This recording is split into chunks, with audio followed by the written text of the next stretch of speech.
Mi suegra me dijo, mi hija merece a alguien con más nivel, pero cuando perdieron su casa por deudas, fuimos nosotros quienes tuvimos que alojarlos, y mi esposa vio la verdad de su madre.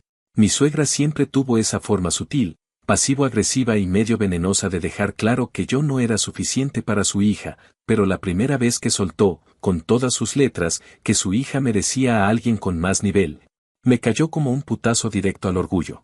No fue un comentario aislado ni producto de un mal día, lo dijo con esa voz de señora que siente que el mundo le debe algo y que todos a su alrededor existen para sostenerla.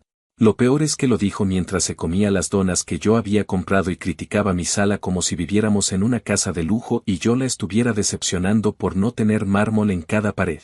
Hasta mi esposa se incomodó, pero aún así intentaba defenderla porque toda su vida le había tocado ser la adulta del dúo madre e hija, la que calmaba, pagaba, arreglaba o soportaba.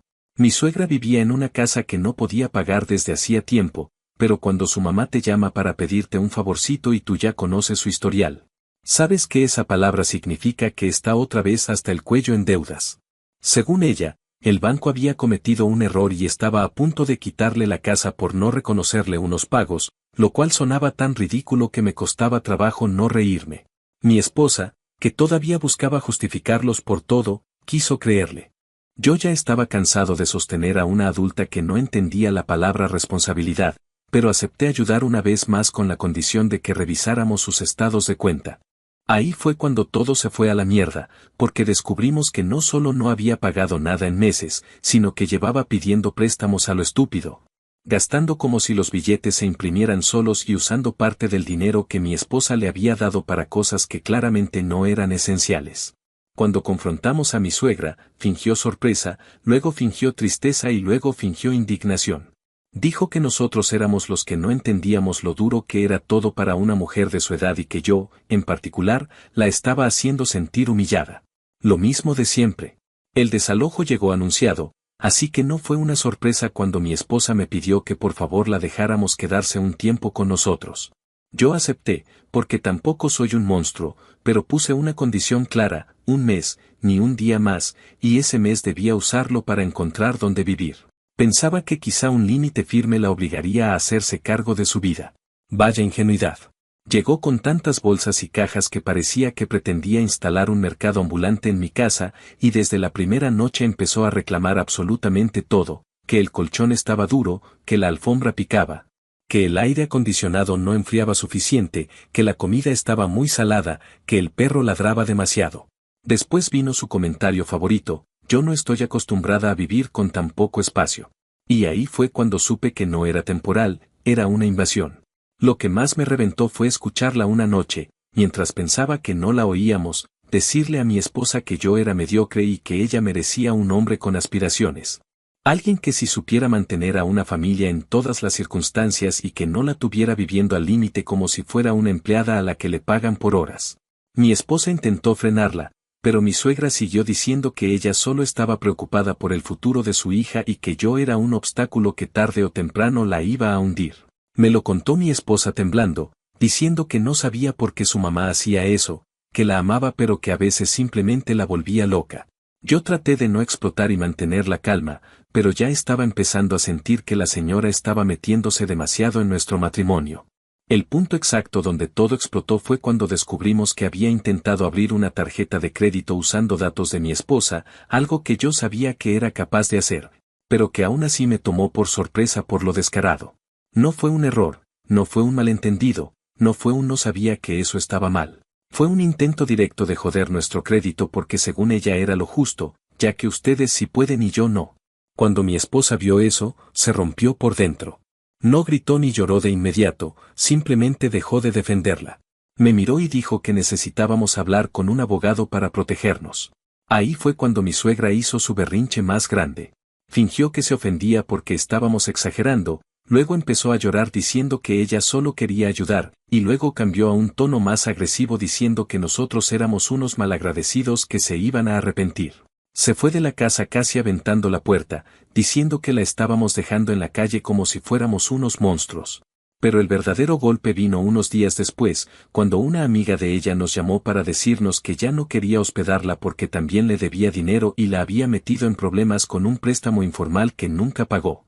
En medio de todo ese caos, mi esposa recibió una notificación del banco donde le informaban sobre otra tarjeta de crédito en la que aparecía como deudora solidaria. Una tarjeta que ella nunca había abierto. Una tarjeta que su mamá había solicitado falsificando su firma.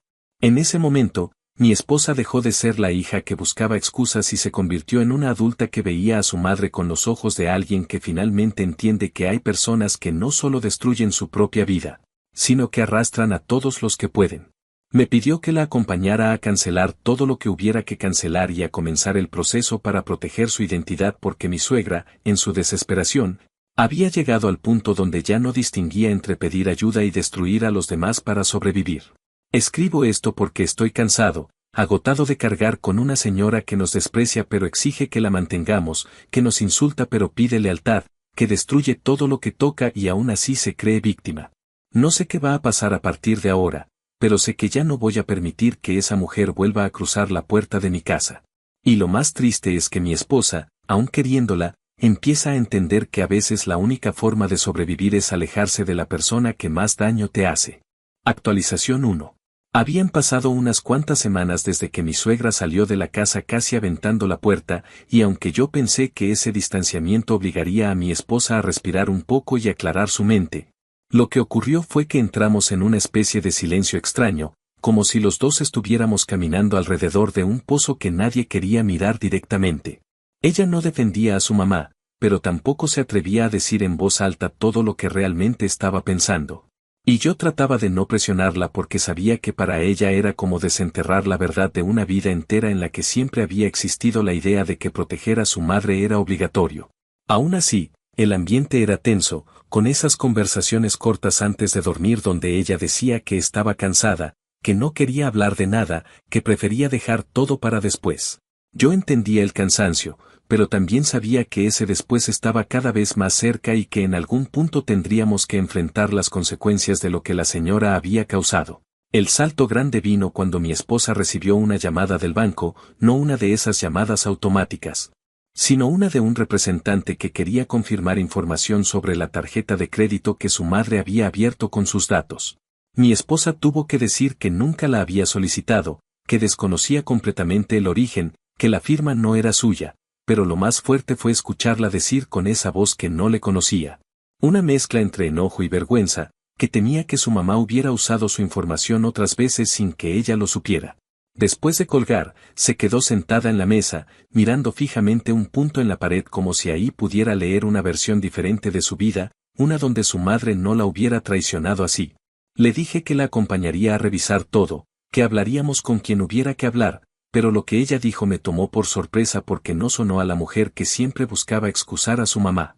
Dijo que ya no sabía quién era su madre y que se sentía como si la hubieran usado desde que tenía memoria. Fue la primera vez que admitió algo así sin llorar.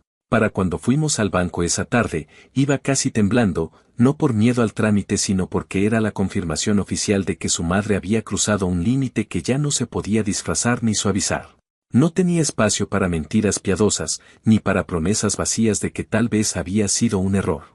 Los empleados revisaron las firmas, detectaron inconsistencias, compararon documentos y confirmaron lo que ya sabíamos: la solicitud estaba hecha con datos reales pero con una firma claramente falsificada. Le explicaron el proceso para proteger su identidad y bloquear cualquier intento futuro. Pero lo que detonó algo dentro de mi esposa fue cuando el gerente le preguntó si quería presentar un reporte formal por uso indebido de identidad. Ella se quedó en silencio, miró la carpeta, luego me miró a mí como pidiendo permiso, aunque no tenía por qué pedírmelo, y finalmente dijo que sí. Esa palabra cayó como un bloque de concreto entre nosotros. No era solo un trámite. Era una declaración directa de que su madre se había convertido en alguien de quien había que protegerse legalmente. Esa misma noche mi suegra reapareció, no en persona sino por teléfono, con ese tono melodramático que siempre usa cuando siente que la están perdiendo. Le dejó a mi esposa un mensaje larguísimo donde primero lloraba, luego la culpaba, luego decía que todo había sido un malentendido y después, cuando vio que nadie respondía, pasó a decir que nosotros la estábamos destruyendo, que ella solo había tomado lo que, según sus propias palabras, le correspondía porque había sacrificado toda su vida por su hija. Lo curioso fue que esta vez mi esposa no lloró, no respondió, no me pidió que la dejáramos volver a casa ni intentó justificar nada. Simplemente apagó el teléfono y me dijo que estaba cansada de escuchar a su mamá hablar como si fuera víctima de todos. Era como si, de pronto, hubiera dejado de cargar con el peso de una responsabilidad que no le correspondía, aunque todavía no sabía qué hacer con la libertad que venía después. Unos días más tarde, mientras yo estaba en el trabajo, mi esposa decidió ir a enfrentar a su madre por su cuenta. No me lo contó hasta después, pero cuando llegó a donde su madre se estaba quedando con esa amiga a la que también le debía dinero, sucedió algo que rompió cualquier lazo emocional que quedara entre ellas. Mi esposa, según me dijo, no fue a pelear, sino a pedirle que dejara de usar sus datos, que dejara de buscarla, que dejara de manipularla. Lo que recibió de vuelta fue un discurso tan retorcido que me costó trabajo no ir a buscar a la señora ahí mismo. Mi suegra le dijo que ella no había hecho nada malo, que era injusto que su propia hija no quisiera ayudarla y que si había usado su información era porque la vida la había tratado tan mal que ya no tenía otra opción. De alguna manera encontró la forma de culparme también a mí, diciendo que yo le había lavado el cerebro a su hija y que siempre supe que no estaba a su nivel. Cuando mi esposa me narró eso, lo dijo sin un temblor en la voz, como si algo dentro de ella se hubiera apagado definitivamente. La amiga de la suegra, que estaba harta de sus dramas, tomó partido sin que se lo pidieran. Le dijo a mi esposa que su madre llevaba semanas hablando pestes de nosotros, que la había acusado de ser una desagradecida, que decía que yo la trataba mal, que inventaba cosas para quedar como víctima ante los demás. Mi esposa se quedó congelada porque esa amiga era una de las pocas personas que siempre la había defendido. Cuando terminó de contarme todo eso, mi esposa dijo que nunca había sentido una mezcla tan fuerte de rabia, tristeza y vergüenza. Creo que ese fue el momento en el que finalmente dejó de ver a su mamá como alguien a quien había que rescatar. El siguiente paso fue inevitable. Nos sentamos a revisar nuestras cuentas, nuestros documentos, nuestras contraseñas, todo aquello que mi suegra podía haber tocado sin que lo supiéramos. Yo fui haciendo una lista de cosas para cambiar, mientras mi esposa iba descubriendo pequeños rastros que la dejaban helada, un intento fallido de acceso a su correo, una solicitud antigua de préstamo que nunca entendió, un recibo extraño que aparecía en su historial. No pudimos confirmarlo todo, pero cada detalle sumaba a la sensación de que llevaba años metiendo mano donde no debía. Cuando mi esposa vio eso, fue como si le quitaran un velo de los ojos, uno que traía puesto desde niña. Al final, mientras organizábamos toda la documentación para el reporte oficial de fraude, mi esposa me dijo algo que no pensé que diría jamás. Dijo que estaba lista para cortar contacto por completo, que necesitaba recuperar su vida y que ya no podía ser responsable de los desmadres de su madre. No lo dijo llorando ni gritando.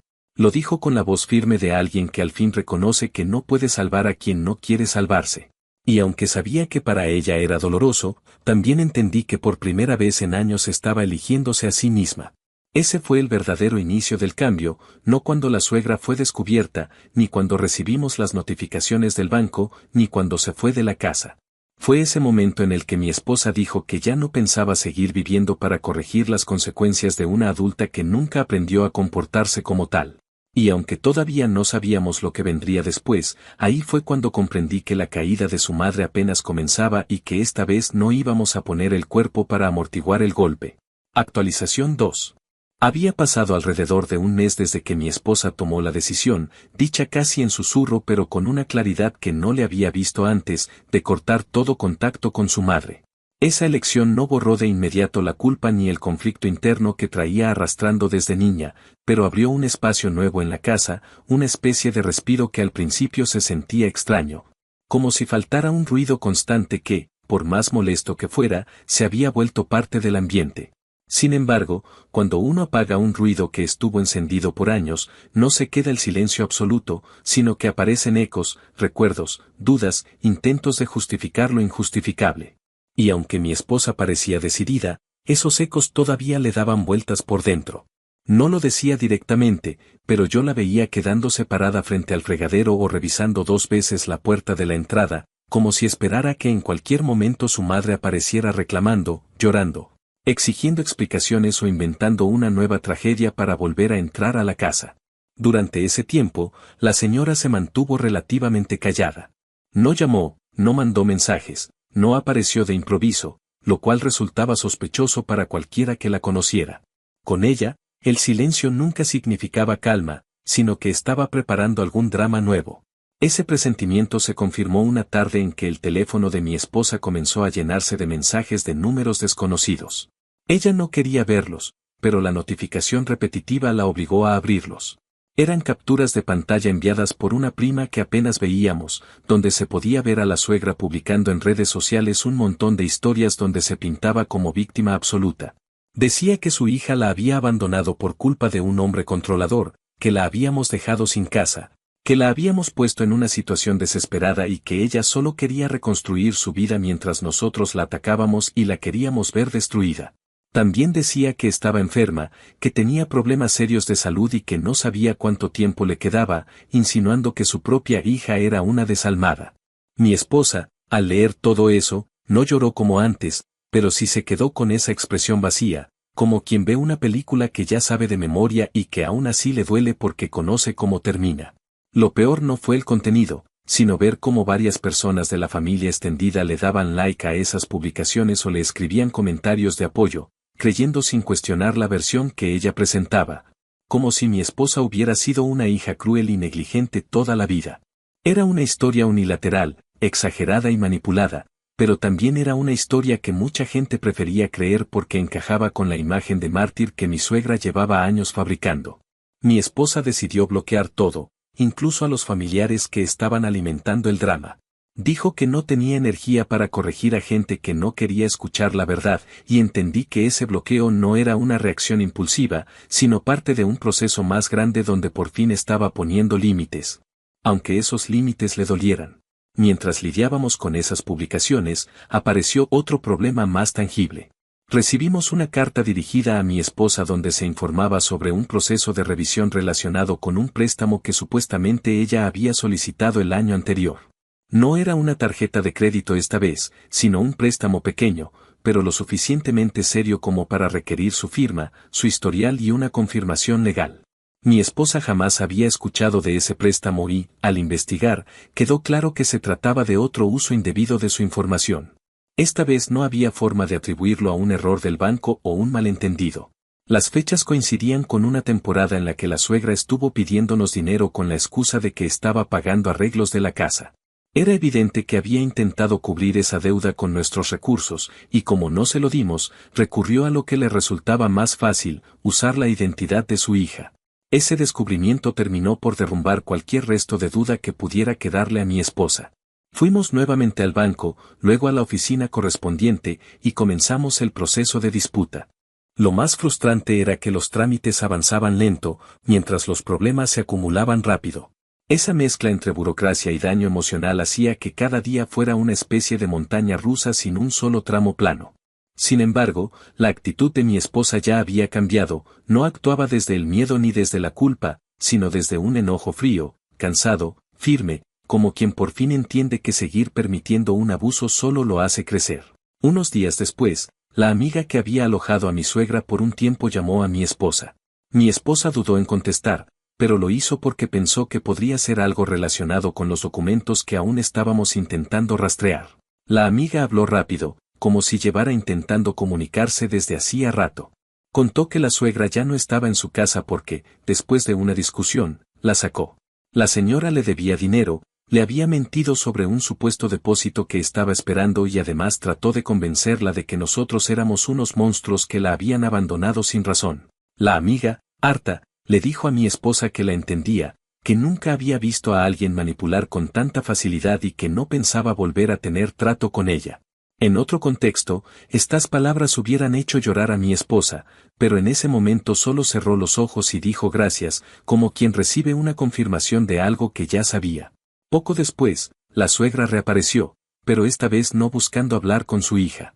Lo hizo llamando a mis familiares, inventando historias sobre mí, diciendo que yo la había amenazado, que le había dicho que no valía nada y que había tratado de poner a mi esposa en su contra.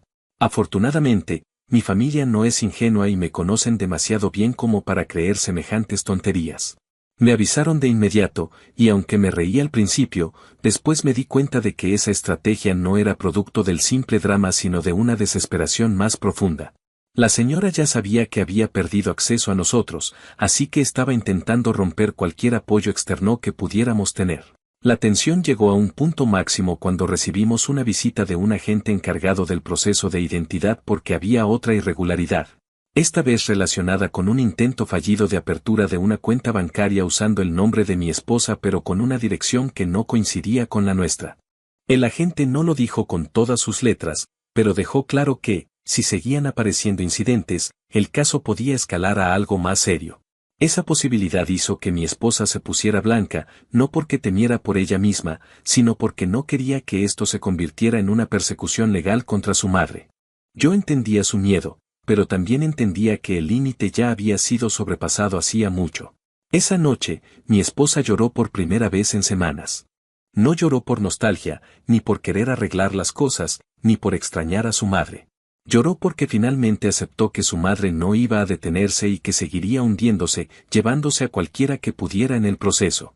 Me dijo que le costaba trabajo imaginar un futuro donde su madre no estuviera presente de ninguna manera, pero que sabía que ese era el único futuro posible si quería tener una vida tranquila. Yo la abracé, no con la intención de consolarla con promesas vacías, sino con la certeza de que habíamos cruzado un punto sin retorno. Lo que no sabíamos era que la situación estaba a punto de dar un giro más fuerte, uno que demostraría con absoluta claridad que ya no había nada que rescatar. Y aunque no lo buscábamos, la caída de su madre estaba por volverse inevitable, incluso sin que nosotros tuviéramos que intervenir más. Estábamos tan concentrados en proteger nuestra vida que no nos dimos cuenta de que ella ya había comenzado a destruir la suya sin ayuda de nadie. Actualización final.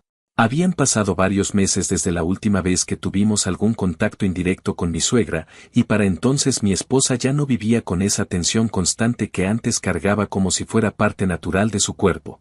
Era extraño ver cómo, poco a poco, se iba quitando capas de miedo y culpa, como si estuviera haciendo una limpieza profunda de todo lo que había heredado sin querer de la relación con su madre.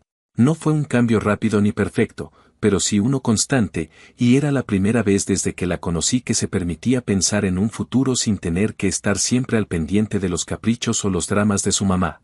Aún así, había algo latente en el ambiente, una sensación de que la historia con su madre no había terminado del todo. No porque nosotros quisiéramos retomarla, sino porque el caos que ella misma provocaba seguía avanzando hacia su propio desenlace. Esa confirmación llegó una tarde en que recibimos una carta formal dirigida a mi esposa.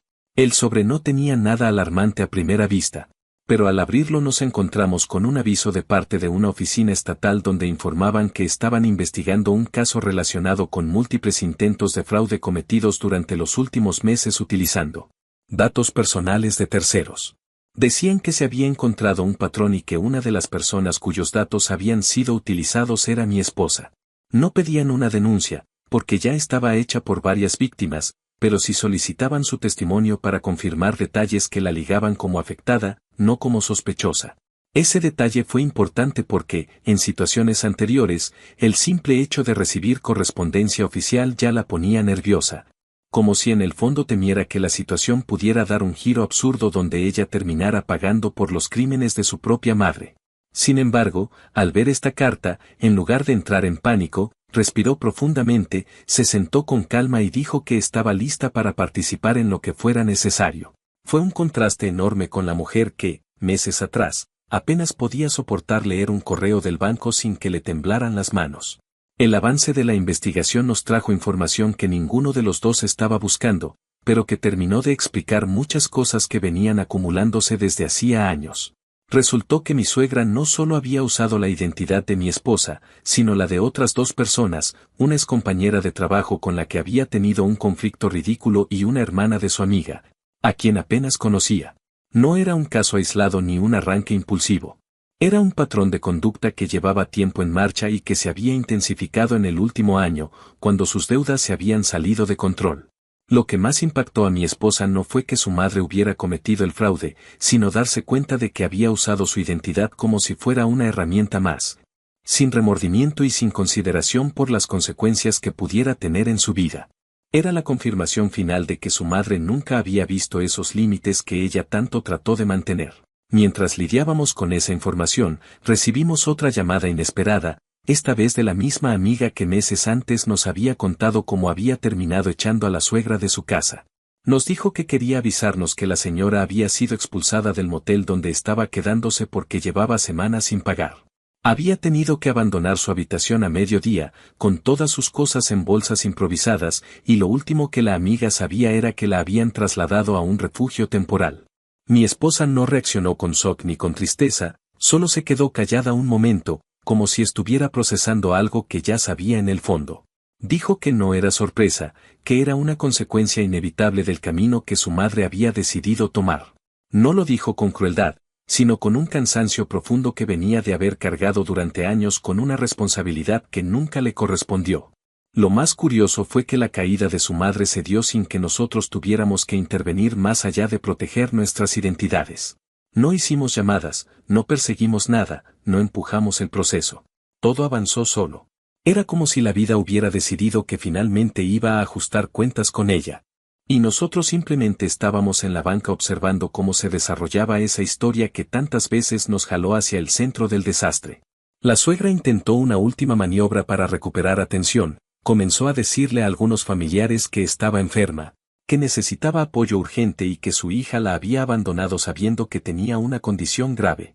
Algunos parientes cayeron en su juego por unos días, pero cuando se dieron cuenta de que sus historias no coincidían, dejaron de responderle. Su propia red de manipulación empezaba a desmoronarse porque ya no tenía quien sostuviera las mentiras. El día en que mi esposa recibió la llamada final del investigador encargado del caso, supe que algo definitivo estaba a punto de cerrarse. El investigador le informó que su madre ya había sido formalmente vinculada con varios de los incidentes y que el caso podría escalar a cargos más serios dependiendo de su cooperación. Le dijo que necesitaba su testimonio porque había evidencias claras de que su identidad había sido usada sin autorización y que, aunque ella no corría ningún riesgo legal, era importante fortalecer la documentación para que no quedara ninguna duda. Mi esposa escuchó toda la explicación con una serenidad que me sorprendió. Cuando el investigador terminó, ella le dijo que estaba dispuesta a ayudar, pero también dejó claro que no quería mantener contacto ni recibir actualizaciones directas sobre lo que ocurriera con su madre. Dijo que necesitaba protegerse emocionalmente y que entendía que cada quien debía cargar con sus actos. El investigador lo entendió sin cuestionar nada. Esa noche hablamos largo, no sobre su madre, sino sobre nosotros. Sobre cómo, sin buscarlo, habíamos tenido que reconstruir nuestra vida desde los cimientos emocionales. Hablamos de cómo la manipulación se disfraza de amor, de cómo las lealtades mal enseñadas se convierten en cadenas y de cómo uno crece creyendo que el sacrificio es sinónimo de cariño cuando en realidad solo es una forma de control. Mi esposa dijo algo que se me quedó grabado. Dijo que su madre nunca la amó de la forma en que un padre debería amar, porque siempre la vio como un recurso, como una extensión de sí misma, no como una persona con derecho a vivir su propia vida. Dijo que al final, lo más duro no había sido dejarla ir, sino aceptar que nunca hubo algo real que sostener en primer lugar. Con el tiempo, decidimos mudarnos.